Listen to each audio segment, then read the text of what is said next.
Hello everyone, today we are talking about this project. The project is Sydney Metro Western Sydney Airport. Sydney Metro is Australia's biggest public transport project.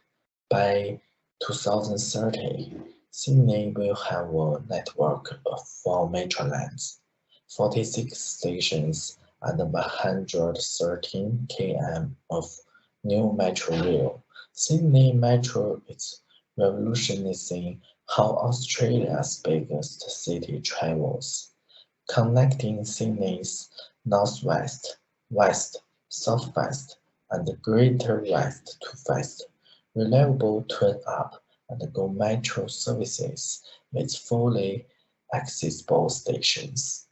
The metro program includes the operational Metro Northwest Lane and 3 projects under construction.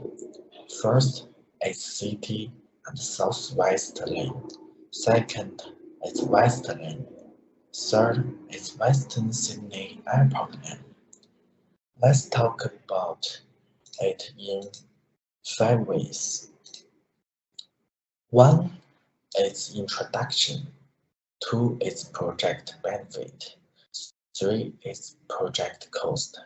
4 is project viability. And the last one is project risk and recommendations. So please welcome the next member of our group, Miao Miao He.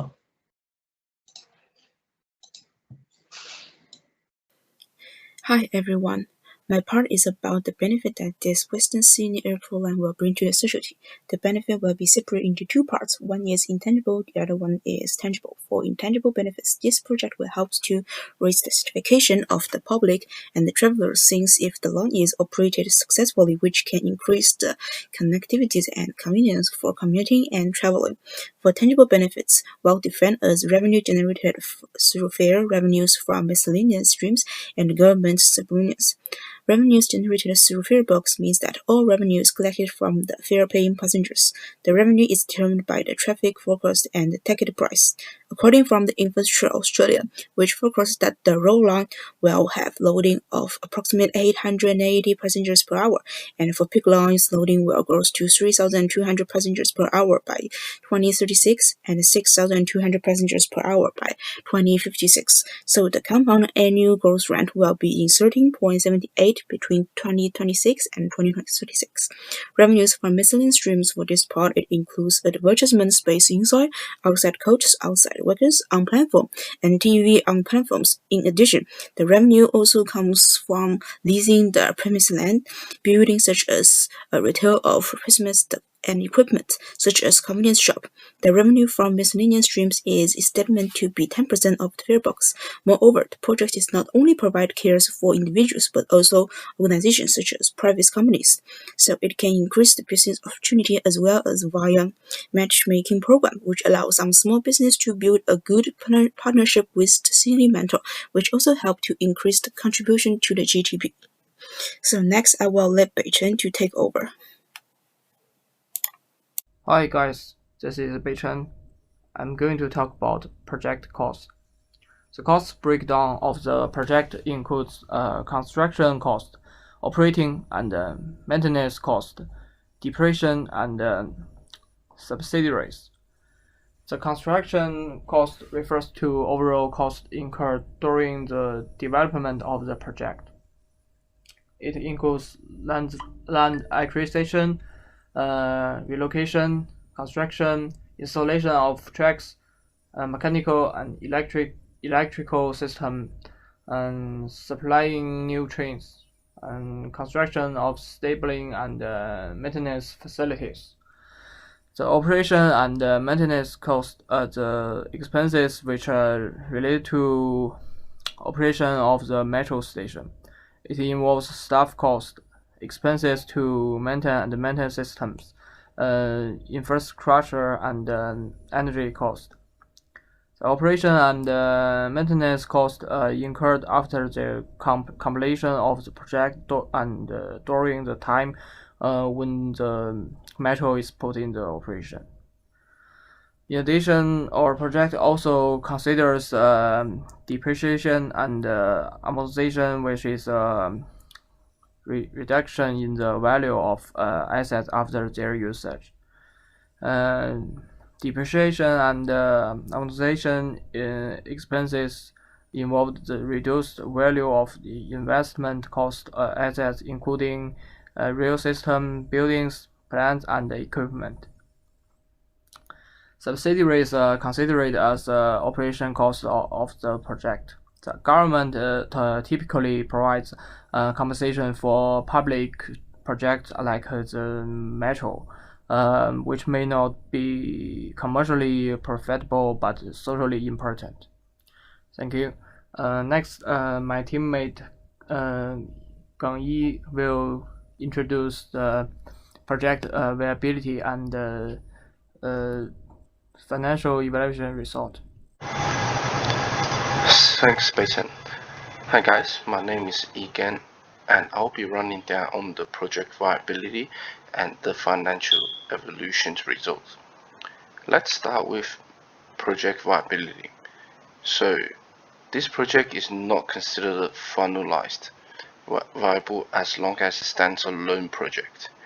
It has negative internal rate of return of -8.583%. The reason for this is due to the low informal rates viability. Sydney Metro should request financial support such as substitutions from the government. The financial viability of the project for the public sector is higher due to the tax from the government can collect from the business which are operated in or closely to subway station, as well as increase the market value of the public area as many need the subway station. Now let's look at the next part, which is the financial evaluation result. The financial evaluation result is concluded to access the viability of the investment of the Sydney Metro. Western Sydney Airport project. The calculator uses to measure the financial viability, including the financial internal rate of return, which stands for IRR. IRR measures the maximum financial return in the percentage of total project investment. IRR was estimated for the period between 2020 and 2056, which covers the period of 6 years of implementing as well as 40 years for operation. And now I'll pass out to Ziyun for the next part. Thank you. Hello guys, my name is Yuan He. I will talk about the risk and recommendations for our project. We actually use two different ways to do our risk analysis. The first way is called quantitative risk analysis. As you can see from the figure 1, the risk 6 occupies the highest impact and the highest probability, which is called the community may complain about the contamination and noises made by the project construction. By contrast, the risk 4 has the lowest impact and medium probability. For the quantitative risk assessment, as you can see from figure 2, the value of grants and contributions occupies the highest risk, because if this value drops to 1,562,240,73,000, the NPV will become 0. And conversely, the value of interest received holds the lowest risk, which means if this value decreases to -1,098,046,000, then the NPV will also become 0. So for the sensitivity graph analysis, as you can see from figure 3, the value of grants and contributions can be also considered as a critical value, because this line is deeper than others, which means if this value changes by more than 20%, the NPV will be negative.